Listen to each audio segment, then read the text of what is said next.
हमारा टॉपिक है shock. Shock के अंदर क्या होता है, आपके पास सबसे पहले रिडक्शन ऑफ इफेक्टिव परफ्यूजन।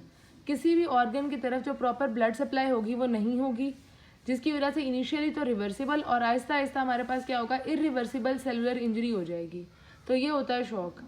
अब इसमें क्या होगा, इनएडिक्वेट टिश्यू परफ्यूजन नहीं हो रही, जिसकी वजह से decreased delivery of the required metabolic substrate. किसी भी जगह पे हमारे पास जो मेटाबॉलिज्म होना है हमारे किसी भी सेल के अंदर, उस मेटाबॉलिज्म के लिए हमें कुछ सबस्ट्रेट चाहिए होते हैं, तो वहाँ पे वो सबस्ट्रेट नहीं पहुँचेगा।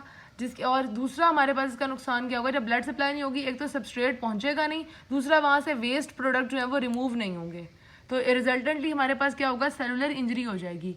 Pathophysiology of shock. शॉक के अंदर क्या होता है, involve the common cellular metabolic process that typically, ये एंड किस पे होता है, it ends in cellular injury. जब सेल की इंजरी होगी तो अल्टीमेटली हमारा पूरा ऑर्गन का फेलियर हो जाएगा और डेथ ऑफ द पेशेंट हो जाएगा।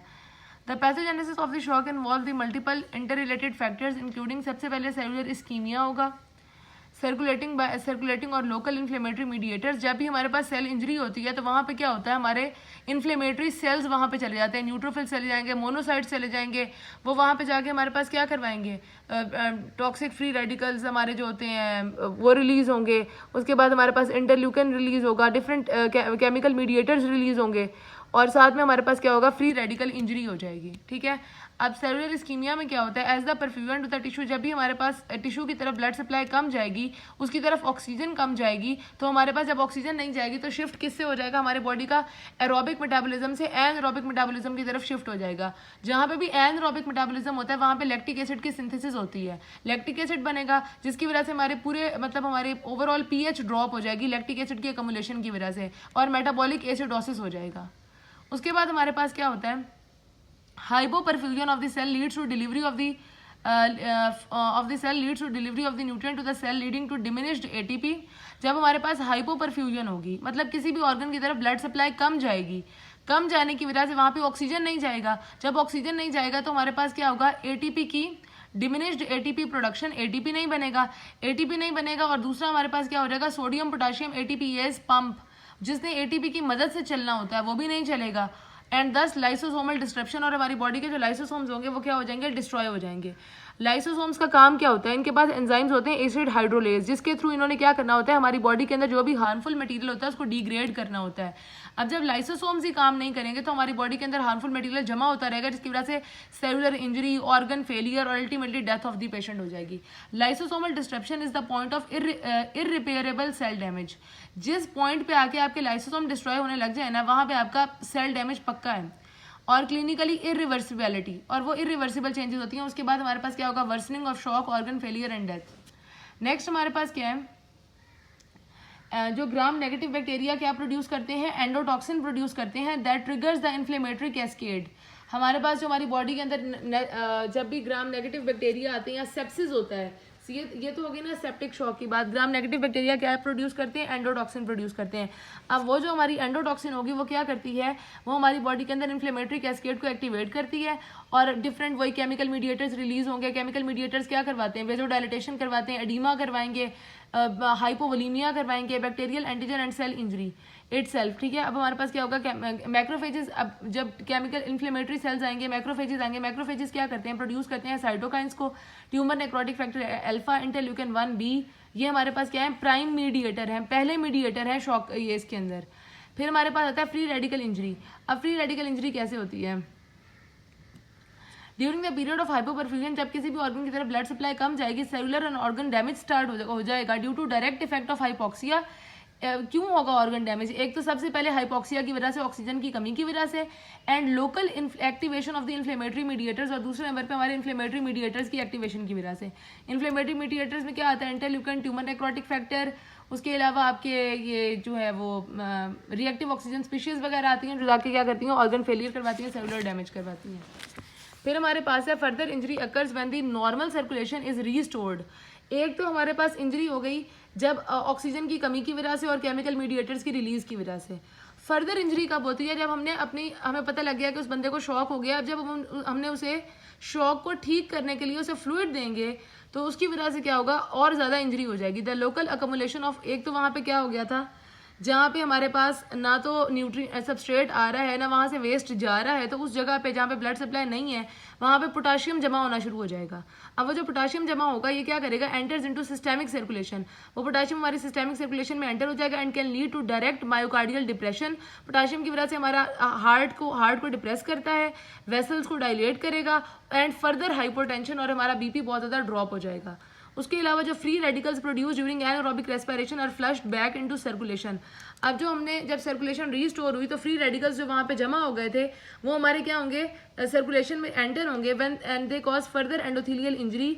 ये एंडोथेलियल इंजरी करवाएंगे to the organ such as lungs, kidneys. This can lead to lung injury, acute kidney failure हो जाएगा, मल्टीपल ऑर्गन फेलियर हो जाएगा एंड डेथ हो जाएगी। Reperfusion injury can only be reduced by reducing the extent and duration of hypoperfusion. Reperfusion injury को हम सिर्फ तब रोक सकते हैं अगर हम क्या करें, हाइपोपरफ्यूजन की ड्यूरेशन को कम कर दें। मतलब जितने मतलब बहुत कम मिनिमम टाइम हो ऐसा कि जिसमें हमें ऑक्सीजन ना मिले, फौरन हम रिस्टोर करें। अगर हमने थोड़ी सी भी देर की तो रीपरफ्यूजन इंजरी की वजह से भी हमारा मल्टीपल ऑर्गन फेलियर हो जाएगा, जिसमें दो मेन चीज़ें हैं, पोटाशियम और फ्री रेडिकल्स। फिर हमारे पास है क्लिनिकल इफेक्ट्स क्या होते हैं शॉक के। सबसे पहले तो क्या होगा, नर्वस सिस्टम के ऊपर, वो जिस बंदे को प्रॉपर ब्लड सप्लाई नहीं जा रही, उसके ब्रेन में नहीं जा रही, तो वो रेस्टलेस होगा, कंफ्यूज होगा, कोमा लाइक स्टेट में चला जाएगा, उसको एनकेफेलोपैथी और डिलीरियम भी हो सकता है, कंफ्यूजन में चला जाएगा। रीनल में क्या होगा, जब हमारी किडनीज की हाइपोपरफ्यूजन होगी, किडनीज की तरफ ब्लड सप्लाई नहीं जाएगी, तो उसकी वजह से क्या होगा, हमारा जो रेनिन एंजियोटेंसिन सिस्टम है वो एक्टिवेट होगा। रेनिन एंजियोटेंसिन सिस्टम क्या करता था, एंजियोटेंसिन 2 आता है, वेजो कंस्ट्रिक्शन करवाता है और हमारा जो है ब्लड प्रेशर वगैरह दोबारा बढ़ाएगा वो। ओलिक यूरिया हो जाएगा, जब किडनी की तरफ ब्लड सप्लाई नहीं जा रही तो यूरिन ही नहीं बनेगा, एन यूरिया में चला जाएगा पेशेंट। एक्यूट रीनल फेलियर हो जाएगा, और जब हमारी बॉडी में वेस्ट मेटाबोलाइट जमा होने लग जाएंगे, क्रेटिनिन ज़्यादा हो जाएगा, पोटाशियम ज़्यादा हो जाएगा, और मेटाबॉलिक, जब भी हमने पढ़ा था किडनी की कॉज है तो मेटाबॉलिक एसिडोसिस है, और जब हमारे पास मेटाबॉलिक वो है क्या कहते हैं रेस्पिरेटरी कॉज है तो रेस्पिरेटरी एसिडोसिस होगा। अब रेस्पिरेटरी सिस्टम के अंदर हमारे पास क्या होगा, टेकिपनिया, उस बंदे का रेस्पिरेटरी रेट ज़्यादा होगा जो शॉक में होगा, हाइपोक्सिया, उसको ऑक्सीजन नहीं मिलेगी और एसिडोसिस हो जाएगा। हाइपोक्सिया और एसिडोसिस की वजह से उसको क्या हो जाएगा, वो तेज तेज सांस लेगा। उसके अलावा हमारे पास क्या हो जाएगा, pulmonary oedema, common in cardiogenic shock. Cardiogenic shock में क्या होता है, heart is unable to pump blood, heart blood pump कर ही नहीं रहा, मतलब लेफ्ट वेंट्रिकल से ब्लड बाहर नहीं जा रहा। जब वहां से बाहर नहीं जा रहा तो लेफ्ट एट्रियम में जमा होने लग जाएगा, लेफ्ट एट्रियम से बैक फ्लो होगी, हमारी पल्मोनरी सर्कुलेशन में जाएगा, पल्मोनरी सर्कुलेशन में जब प्रेशर ज्यादा होगा तो वहीं लीक होने लग जाएगा और पल्मोनरी एडिमा डेवलप हो जाएगा, और उसके बाद हमारे पास क्या हो जाएगा, एक्यूट लंग इंजरी हो जाएगी। रीनल हो गया, रेस्पिरेटरी हो गया, कार्डियोवैस्कुलर। कार्डियोवैस्कुलर में क्या होगा, जब हमारे पास जो वेसल्स का टोन होता है वो कम हो जाएगा शॉक के अंदर। जब वेसल्स का टोन कम हो जाएगा तो हमारे पास क्या हो जाएगा, डायस्टोलिक प्रेशर आपका कम हो जाएगा, कोरोनरी ब्लड फ्लो, हार्ट की तरफ जो ब्लड फ्लो होना होता है वो कम हो जाएगा। मायोकार्डियल, जब हार्ट की तरफ ब्लड फ्लो नहीं होगा, हार्ट की तरफ खून ही नहीं जाएगा तो ऑक्सीजन नहीं जाएगा, तो हार्ट की तरफ ऑक्सीजन डिलीवरी कम हो जाएगी, तो क्या हो जाएगा, मायोकार्डियल इस्कीमिया हो जाएगा, वहाँ पे जो टिश्यूज हैं वो डैमेज होने लग जाएंगे, हार्ट की पंपिंग एबिलिटी इफेक्ट होगी, कार्डियक आउटपुट कम हो जाएगा। और इस सब की वजह से हमारे पास जब हमारी बाकी बॉडी को ऑक्सीजन नहीं मिलेगी तो क्या हो जाएगा, एनारोबिक रेस्पिरेशन की तरफ जाएगा, एसिडोसिस हो जाएगा, पोटाशियम की अकमुलेशन हो जाएगी, हाइपोक्सिया की वजह से हमारे पास क्या हो जाएगा, एरिथमिया हो जाएगा। और गैस्ट्रोइंटेस्टाइनल ट्रैक्ट में क्या होता है, नॉर्मली जब भी हमारे पास शॉक लाइक स्टेट होती है तो हमारी पूरी बॉडी में जो जीआईटी की तरफ जो ब्लड सप्लाई होती है या जो स्किन की तरफ ब्लड सप्लाई होती है वो कम हो जाती है, वाइटल ऑर्गन्स की तरफ ब्लड सप्लाई क्या हो जाती है, ज़्यादा हो जाती है। वाइटल ऑर्गन ब्रेन है, हार्ट है, किडनीज है, उनकी तरफ ब्लड सप्लाई ज़्यादा होगी, लेकिन हमारी जीआईटी की तरफ ब्लड सप्लाई कम हो जाती है। जब जीआईटी की तरफ ब्लड सप्लाई कम होगी तो स्प्लैंकनिक हाइपोपरफ्यूजन हो जाएगी।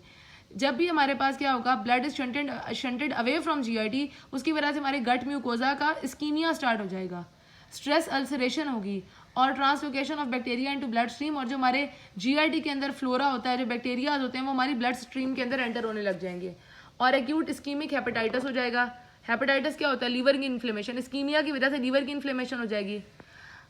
अब हमारे पास क्या होता है, severity of the shock depend upon can be कम। अच्छा, अब हमने स्पिरिटी ऑफ शॉक की बेस पे इसको दो क्लासेस में क्लासीफाई किया है। एक हमारे पास होता है कंपनसेटेड शॉक और एक हमारे पास होता है डीकम्पनसेटेड शॉक। कंपनसेटेड शॉक के अंदर क्या होता है, हमारे जो ये बॉडी का एक नेचुरल कह लेंगे रिस्पॉन्स है, इसमें क्या होता है कि blood supply to the vital organs, हमारे हार्ट, ब्रेन, किडनीज और लंग्स की तरफ ब्लड सप्लाई ज़्यादा हो जाएगी और स्किन, मसल्स और जीआईटी की तरफ ब्लड सप्लाई कम हो जाएगी। ठीक है, क्योंकि ये तो ब्लड के बगैर, ऑक्सीजन के बगैर रह ही नहीं सकते ये वाले ऑर्गन्स। ठीक है, इसके रिजल्ट में अब हमारे पास क्या होगा, उस बंदे को टेकिकार्डिया होगा, एक तो उसकी पल्स ज़्यादा हो जाएगी, उसकी स्किन की तरफ ब्लड सप्लाई ना होने की वजह से क्या होगा, कोल्ड पेरिफ्री, उसके हाथ पाँव बिल्कुल ठंडे होंगे। ये हमारे पास हाइपोवोलीमिया का एक साइन होता है। और दूसरा हमारे पास क्या होगा, डीकम्पनसेटेड शॉक। डीकम्पनसेटेड शॉक में ये होता है कि जब बॉडी कंपनसेट करके थक जाए तो वो बॉडी एग्जॉस्ट हो जाती है। और हमारे पास क्या होता है, progressive renal, respiratory and cardiovascular insufficiency.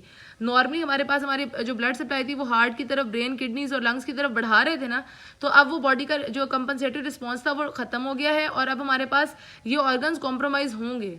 एक तो होता है माइल्ड शॉक। अब डीकम्पनसेटेड को आगे हम क्लासीफाई करते हैं माइल्ड, मॉडरेट और सीवियर में। माइल्ड में क्या होता है, माइल्ड में बहुत कम सिम्टम्स आएंगे, टेकिपनिया, टेकिकार्डिया, मतलब उसका हार्ट रेट ज़्यादा होगा, उसकी पल्स ज़्यादा, उसकी रेस्पिरेटरी रेट ज़्यादा होगा, ठीक है। और साथ में हमारे पास क्या होगा, जब किडनीज की तरफ ब्लड सप्लाई नहीं होगी तो यूरिन आउटपुट जो है वो कम हो जाएगा एंड पेशेंट में एग्जिबिट माइल्ड एंग्जाइटी। इसमें ब्लड प्रेशर जो है वो अभी भी मेंटेन रहता है, सही रहता है। मॉडरेट शॉक के अंदर क्या होता है, रीनल कंपनसेटरी मैकेनिज्म फेल्स। इसमें यूरिन आउटपुट आपका बहुत ज़्यादा